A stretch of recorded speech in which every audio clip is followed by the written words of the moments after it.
Today I'm talking about the adoption narrative versus what adoption was actually like for me. I'm not saying that everybody's the same way, but in this case, I think there are some similarities between many stories I've heard. The adoption narrative that I was told was that I was adopted and my family saved me. They felt that they had saved me from a druggy birth family. They had more to offer than my first family did, and that I should have been grateful that they took me in and gave me these opportunities. And by opportunities, I mean sports and schools and things that wouldn't have been available for me if I was going to, like, say, a public school through foster care or something like that, and they didn't believe that my aunt could give me those same opportunities. And I didn't have to live with my aunt. I didn't have to live in filth or squalor or with so many siblings or kids that they didn't know how to take care of. I didn't have to live in an intake home. I didn't have to live in a group home, etc., etc., etc., because all of that would have indefinitely equaled so much abuse that the abuse I was going through couldn't have been compared to it. But my reality was that I was in pain. I was constantly going through trauma, and no one really ever saved me.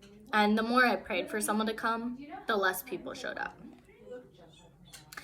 I found out as an adult that my aunt had had a reunification plan through the state to be able to adopt myself and any further children that were birthed by my birth mother. This would have included my younger brother as well as all of my younger sisters.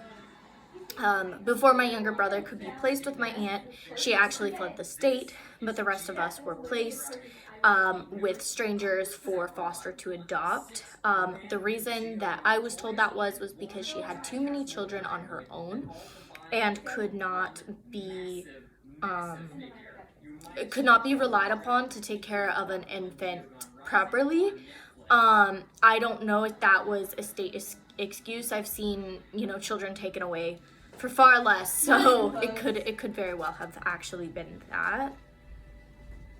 But for some reason, CPS did disregard a pretty comprehensive reunification plan for very, very petty reasons.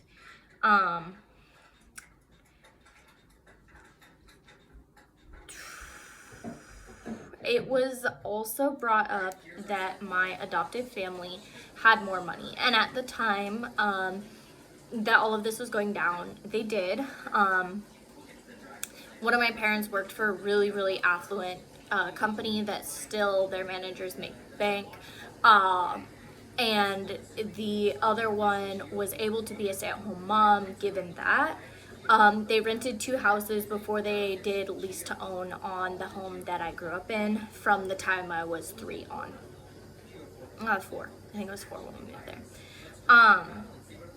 But then they lost their money when the housing market crashed, as well as they lost a lot of money in other areas as well. And I'm not really sure what all happened, but I do know that there was some pretty extreme abuse in the house towards my working parent. And she did have a stroke, and that put her out of work, and she had to rebuild her entire company from scratch for the next 5 years. In that time, they filed for bankruptcy to keep the house. They listed the house not as a property of themselves, but as a property of a business, a small business. So I know that there were some things like that happened, but during all of that, you kept on, like the thing about it was during all of that, the abuse continued. If anything, it got worse. My parent that was gone all the time was now home, but was very sick. Her office was outside of the house in like a pool house that had been converted into her office. And the abuse continued to the point where I would literally hide in my non-abusive parents' office, and I don't think there was a day that I didn't do my homework and my schoolwork out there because we're also homeschooled. I have essentially taught myself from the 6th grade through the 11th grade. I had teachers for things I didn't understand and charter school experiences, but that doesn't mean that I was actually taken care of, because I was not. I was actually teaching myself a good portion of my curriculum to the point where I was actually set to graduate. I was set to graduate early. So there's that. I'm doing something, buddy. If you want to turn it down, you can turn it down. You know how. Then turn it up. The remote's right there. Right here. Turn it up. You know how. You're a big boy. Oh, I'll help you. Okay. So this one is the volume one right here. And see the plus and the minus right there? This one's up. Plus is up. Careful. Back up. Do not kick my drink, please. This one is up and this one is down. Okay? There you go. Love you. Sorry for that interruption. I was told that I was supposed to be grateful, which I touched on earlier in the video, that I should have been grateful because I was taken in and saved from a lot of these situations. But at one point, I remember talking to one of my adoptive parents, and she said that when they were adopting, she basically said, I want a baby with blue eyes, blonde hair, pale complexion, and freckles. And I happened to fit that build as a baby. And so essentially, they picked me out of a catalog. At least that's how I felt about it.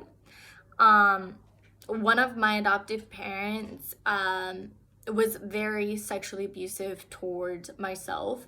I do not know if that was carried over into my siblings because, quite honestly, I wasn't there a lot. From the time I was 14 on, I was put in and out of group homes. I was definitely emotionally abused and manipulated. Everything I did, I had to do with the thought of, is this gonna make my adoptive parent mad? Is this going to harm me in some way? Am I gonna get harmed if I do this action? Some of her punishments were ignoring me for 24 hours and locking me out of the house in the middle of summer, and it was drink from a hose or whatever. We found rattlesnakes by our hoses all the time, so that's a little bit dangerous.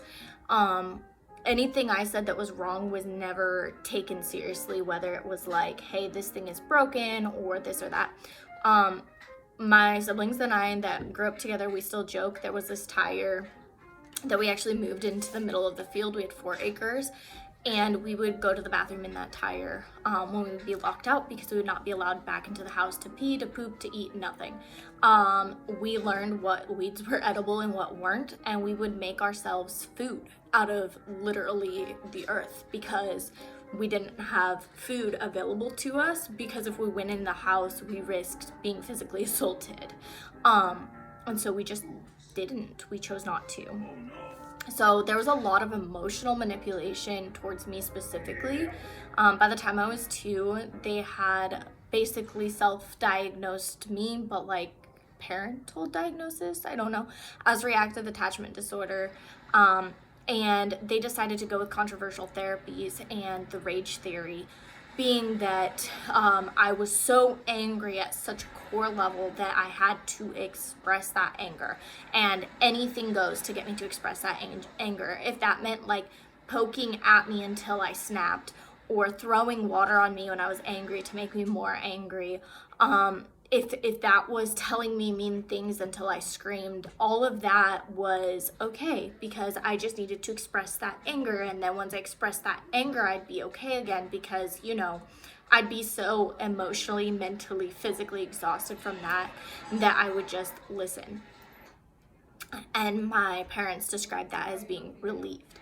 I wasn't relieved. I realized my needs weren't going to be met, and I learned how to not react is what happened. Buckle up and get ready to we have 10 awesome new I was put through narcissistic abuse. Those therapies are some of the ways in which my narcissistic parent did abuse me. Turn it down, Gabe. That's way too loud. Gabe, turn it down. It's way too loud. Hold on and get very excited to see that elemental Bakugan at the end of the I was very much put through narcissistic abuse. If we were out and about and somebody said, "Oh my gosh, are these your children?" She'd be like, "Yeah, they are." And if anybody asked, did you give birth to them? It was almost like they were asking for a fight. And we would be punished after, as if we had any choice of whose vagina we came out of, honestly. Okay, Gabe, I really need you to let me do my work. Please. Yeah, way too loud, dude. Thank you. If the image of the family wasn't what she portrayed it to be, we would be punished. I was the bad kid if I did not show that I was the bad kid at every party interaction. Everything, if I did not act up, I was absolutely punished for not acting up. Silent treatment. I remember an entire year of my life where I was not allowed to interact with my siblings, my parents, anybody, unless it was the narcissistic parent. And even then, she would just completely ignore me, to the point where she said, "Don't talk to me," and I wasn't able to talk to her. I was in a job training program, and I had checked out books from the library next door to finish that, and she would go through the house and gather the library books, and that was just what she did. And I knew that those books were in the house, so I put a sticky note on them that said, "Please do not return, I'm still reading these, I need them for school." And she returned all of them, every single one. Didn't matter if there was a bookmark, didn't matter if there was a sticky note, didn't matter if it impacted my education. She did not care. She returned all of them. And that was just one of the minuscule ways in which I was the bad kid. I felt that I had to parent and protect my siblings. I actually had a conversation with one of my siblings where I talked about my guilt for how she grew up and some of the choices she made in her life, and how that guilt had held me back from having a relationship with her as an adult. And we talked about fixing that. But in a way, I still hold on to the fact that I have to protect my siblings, because some of them still have a relationship with her. And I've had to learn to take a deep breath and realize that they're all adults and they all have their own choices now. But my choice is to not hear about that particular parent. And so that's a choice I made. I felt that I had to hope and pray and beg for help. I went to teachers, I went to counselors, I went to my therapist, I went to everyone I could think of, and no one actually got me help.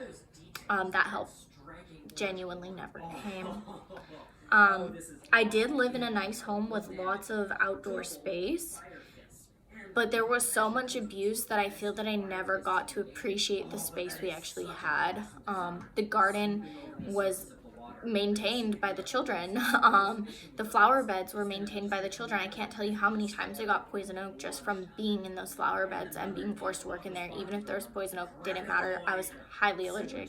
I spent most of my summers and many of my falls covered head to foot in rashes from poison oak, and genuinely nobody cared, and nobody said anything, and nobody made an effort to change it except for me, and I wasn't taken seriously.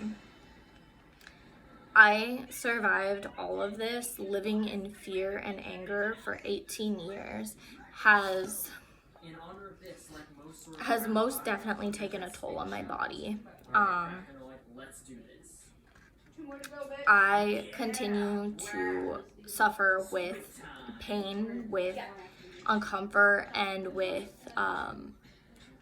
muscle tensions that never go away. And no matter how many times I think that I should go to the doctor, I won't, because I gaslight myself the same way that my adoptive parent gaslit me, and I keep thinking I'll be fine if I just think I'm fine. And so I do. I just genuinely let myself believe that I'm fine and move on with my life. I watched my siblings suffer for years after I left, and I felt that I couldn't do anything about it. And I did everything within my power to change that, but because I was a young adult making choices that were maybe less conventional than others were to survive, I was never actually able to put those plans into action. And I could hold on to that guilt or I can let it go. But the beautiful life that is